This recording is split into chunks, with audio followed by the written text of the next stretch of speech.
Spiritual ecstasy, sacred sound and music of soul, सनातन सत्य, परमानंद, परमशांती बापूजींच्या मराठी यूट्यूब चॅनलमध्ये आपल्या सर्वांचे स्वागत. आज बेहदचे बापूजी समस्त विश्वाला संगीत विषयक अलौकिक पारलौकिक ज्ञान प्रदान करत आहेत. बापूजी म्हणतात, परमशांती जे संगीत असते ते संगीत मनुष्याच्या मनाला आनंद देण्यासाठी असते. तर धर्तीवरच संगीत असते असे नाही, तर स्वर्गलोकात सुद्धा असते. ब्रह्मपुरीत, विष्णुपुरीत, शिवपुरीतही संगीत आहे. तसेच परमधामात तर परमानंद स्वरूपात हे संगीत आहे. तर परमानंद स्वरूपाचे संगीत हे एक विशिष्ट प्रकारचे संगीत असते. ते मनातून असे काही प्रगट होत असते, पण असे नाही की तेथे कोणीतरी संगीत वाजविणारा असतो. परमधामातील मनातून मनाचे संगीत स्फुरण होत असते, त्याने मन खुश होत असते. तेच परमानंदाचे संगीत आहे. परमानंद स्वरूपात हे संगीत प्रत्येक ठिकाणी असते.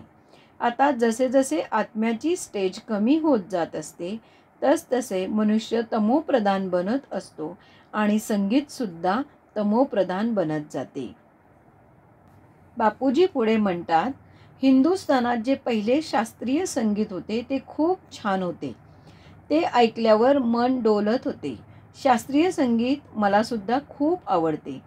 मी शास्त्रीय संगीत सुद्धा ऐकतो. शास्त्रीय संगीतात मनाला आराम मिळतो, आनंद होतो, मनाला सुख मिळते आणि शांती सुद्धा मिळते. हे संगीत सगळीकडे, मग ते महाब्रह्मांडात गेले तर तेथे सुद्धा आहे. मग ते महाब्रह्मा असो की महाविष्णू असो की महाशक्ती, तेथे सुद्धा हे संगीत आहे. परंतु त्यांच्यात काय असते, त्यांच्यातील ते आत्म्यातील आवरणात जे बाह्य मन असते तेथे असते. तेच आत्म्यातून बाहेर येईल, म्हणजेच ते बाहेर नसते, तर ते अंतर्मनातून संगीत ऐकत असतात. ते बाह्य मनाचे संगीत नसते, ते अंतर्मनाचे संगीत असते. मनाच्या अंतरंगातील तरंग, मनात जे संगीत वाजत असते ते वाद्यसंगीत नसते. मनात जे अंतर्मन आहे त्या अंतर्मनात हे संगीत वाजत असते. कधी कधी मनुष्य सुद्धा बघता बघता, बसल्या बसल्या असे मनातल्या मनात चांगल्या गोष्टीत रमून जात असतो. परमात्म्याशी तादात्म्य साधल्यानंतर आनंद मिळतो. आत्म्याची परमात्म्याबरोबर लवलीन म्हणजेच एकरूप अवस्था होत असते. तर ते संगीत त्याच्या मनातून स्फुरत होऊन आतून संगीत प्रगट होत असते. तर असे काही संगीत वाजले की मन खुश होऊन जाते. तेच खरे अंतर्मनातील संगीत आहे. आज आपण जे ऐकत आहोत ते बाह्य संगीत आहे.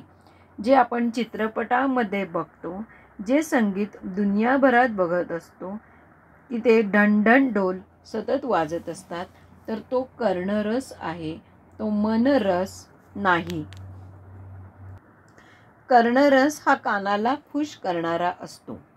5 कर्मेंद्रिय आहेत, त्यातील कान हे एक कर्मेंद्रिय आहे ना.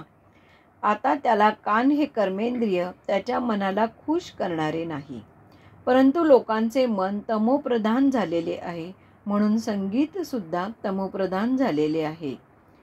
बापूजी म्हणतात, परमशांती. तर श्रोते हो, हा व्हिडिओ आपल्याला आवडला असल्यास लाईक, शेअर व कमेंट करायला विसरू नका. बेहदची परमशांती.